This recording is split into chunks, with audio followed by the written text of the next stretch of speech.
Ya, pemirsa kembali di Apa Kabar Indonesia Malam. Tentu kita nanti akan merespon juga ya apa yang kemudian menjadi kegundahan dari Presiden Joko Widodo. Kalau tadi disebut alasan mendatangkan dokter asing, salah satunya adalah kekurangan tenaga dokter. Nah, sekarang mari kita lihat data berapa sebenarnya jumlah dokter yang dihimpun Konsil Kedokteran Indonesia. Nah, ini kita hadirkan informasinya dan datanya untuk Anda pemirsa, di mana total dokter 279.321 orang yang kemudian terbagi dalam beberapa kategori lah ya, kita bilang ada dokter umum sekitar 174.407, kemudian dokter spesialis 53.779, dokter gigi 45.492, dokter gigi spesialis 5.643. Ini sumbernya Konsil Kedokteran Indonesia pemirsa.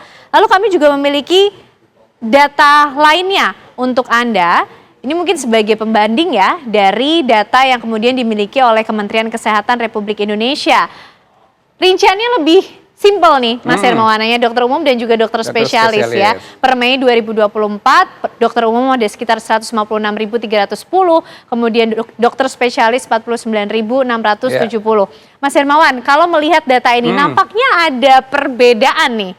Data dari Kemenkes, kemudian juga data dari Konsil. Bukankah kemudian setiap dokter yang berpraktik itu juga harus dimonitor, punya izin juga dari Kementerian Kesehatan, lalu kenapa kemudian ada perbedaan data? Kalau dari bacaan data ini, kalau data dari KKI tadi, Konsil Kedokteran, itu gabungan. Karena Konsil Kedokteran itu mengurus dokter umum dan dokter umum spesialis, juga dokter gigi umum dan dokter gigi spesialis. Itu gabungan yang tadi.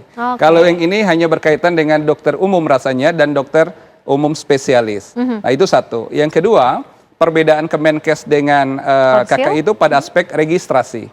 Nah terutama dokter itu ada yang baru lulus, transisi, ada yang sudah license based atau yang terdapat izin praktek resmi dan tidak. Jadi boleh jadi pada aspek itu. Nah, tapi kalau kategorisasi kita di sini kelihatannya hanya yang dibaca dokter umum saja, bagian aneh.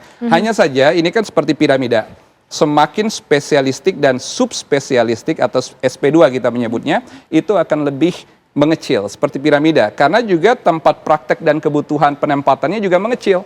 Karena sistem rujukan berjenjang kita mulai dari primary healthcare, puskesmas, klinik, balai pengobatan, laboratorium, UTD, hingga nanti rumah sakit mulai dari kelas D, C, B, dan A. Semakin tinggi, semakin spesifik dan spesialistik. Begitu. Oke, nah kalau kita kaitkan juga nih Mas Hermawan dengan jumlah data dokter yang tadi ada dan juga yang disampaikan oleh Presiden Joko Widodo tadi seperti apa? Apakah memang betul problemnya itu ada di ketersediaan dokternya sehingga harus mengimpor dokter asing juga ke Indonesia? Tadi kalau yang disampaikan Presiden, kebetulan penyampaian Presiden ini waktu Rakerkesnas, Rapat Kerja Kesehatan Nasional sekitar bulan Mei di BSD. Dan saya ada di depannya itu, saya hadir di situ. Jadi argumen orang berobat ke luar negeri itu tidak selalu berkaitan dengan dokter. Tapi ada essential medicine yang betul-betul berkaitan dengan accessibility. Nah, kita ambil contoh ya, bagian aneh. Pertama, peralatan kesehatan. Alat kesehatan, yang kedua adalah perbekalan farmasi atau bahan baku farmasi. Dua ini kalau di negara kita itu kena tax yang tinggi tuh, pajaknya tinggi. Nah, penelusuran kami dan pembelajaran kita di Malaysia dan juga di Singapura itu minimum, bahkan zero tax. Jadi pajaknya lebih dibantu, di backup oleh pemerintah, bahkan digratiskan. Itu sebab kalau kita ke Penang, Johor, Malaysia itu bukan karena apa-apa, affordable. Mostly cheaper dari Indonesia. Jadi lebih murah, mana tiket pesawat juga lebih murah kan ya, bahkan aneh. Artinya menjadi sangat reasonable, kenapa kemudian warga memilih untuk berobat atau mendapatkan akses kesehatan ke luar negeri. Kalaupun ada faktor dokter, terutama mungkin dokter dengan kapasitas spesialistik karena kompetensi dan keterampilan, itu mungkin hanya sekitar 15-20% faktor penyebabnya. Lebih besar itu karena accessibility dan affordability. Nah itu juga satu poin.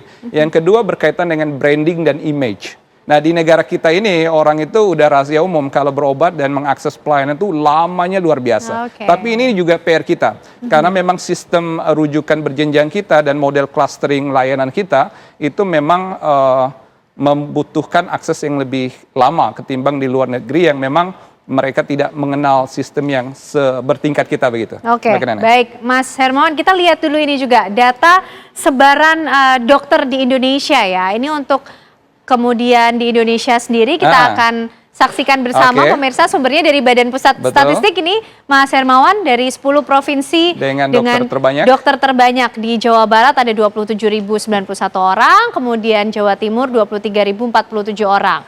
Bagaimana dengan wilayah atau daerah lainnya ya, karena kita harus melihat nih Mas, adakah ketimpangan begitu kan? Di Jakarta 22.724 orang, kemudian di Jawa Tengah ada 18.143 orang. Sudah 4 provinsi artinya, masih ada 6. Sumatera, sekarang di Sumatera Utara ada 10.009 orang, dan juga di Banten ada 9.250 orang. Dan di Sulawesi Selatan kita bergeser keluar lagi 6.758 orang, serta di Bali ini ada 6.726 orang. Nah, kemudian di Provinsi Riau ada 5.011 orang, dan di Sumatera Selatan ada 4.769 orang. Ini mulai terlihat ya adanya perbedaan angkanya nih ya Mas. Nah, di saat 10 provinsi yang didominasi Pulau Jawa ini berlimpah jumlah dokternya, di Indonesia Timur situasinya justru berbeda. Masih berdasarkan data Badan Pusat Statistik pemirsa, ini terdapat 10 provinsi yang memiliki jumlah dokter terbatas. Kita coba cek, di Papua Pegunungan hanya sekitar 235 orang Mas. Kemudian Papua Selatan 308 orang. Luar biasa, jauh sekali, ini gabungan spesialistik ya. Betul. Tidak hanya satu spesialistik. Dan di Papua Barat Daya ada 385 orang, di Papua Tengah 412 orang pemirsa. Kemudian di Papua Barat ada 432 orang, dan di Sulawesi Barat ada 578 orang.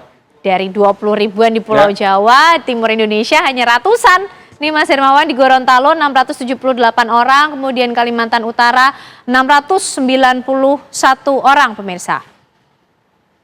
Di Maluku Utara 769 orang, dan juga di Papua ada 799 orang.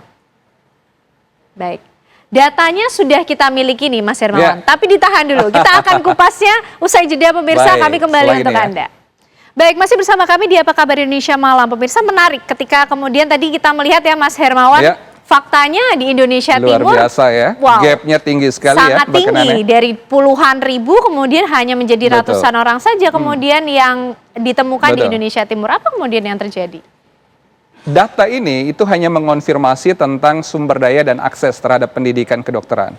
Mulai dari Jawa Timur, di situ ada Universitas Erlangga, di Jogja ada Universitas Gajah Mada, ada Universitas Diponegoro di Jawa Tengah di Semarang, ada UI di Jakarta, ada Unsri di Palembang Sumatera Selatan, ada USU di Sumatera Utara, ada Unhas di Sulawesi Selatan, ada Udayana di Bali. Di situ kampus-kampus negeri dengan fakultas kedokteran yang established, punya spesialistik dan subspesialistik. Jadi kalau kita bicara bagaimana rasio dan keberadaan pemetaan tadi, hampir pasti itu urban city, urban area, dan sumber daya terkonsentrasi di wilayah-wilayah yang ada FK-nya, dan ibu kota, hampir semua ibu kota provinsi. Berarti ada bacaan kita yang lain dari sudut pandang yang lain, tandanya upaya pemerataan kebutuhan layanan kita di wilayah-wilayah lain di Indonesia, macam di Papua, Maluku, Nusa Tenggara, Sulawesi, Kalimantan, itu relatif tidak berjalan dengan baik. Maka itu komitmen pemerintah melalui transisi kepemimpinan kita berharap ada semacam kemauan lebih untuk melakukan pemerataan dan juga membuka akses pendidikan agar spesialistik, subspesialistik ini juga bisa hadir di berbagai daerah-daerah di kita. Karena ini amanah konstitusi, Mbak Ne, bukan sekedar kemauan politik kita, tapi di UUD 1945 pasal 28 poin H ayat 1 konstitusi kita bernegara, setiap orang, nah ini terms awalnya adalah setiap orang berhak hidup sejahtera lahir dan batin, mendapatkan lingkungan hidup yang baik dan sehat, serta berhak memperoleh kesehatan, pelayanan kesehatan. Dan itu hak setiap orang. Satu orang di luar Pulau Jawa di wilayah timur Indonesia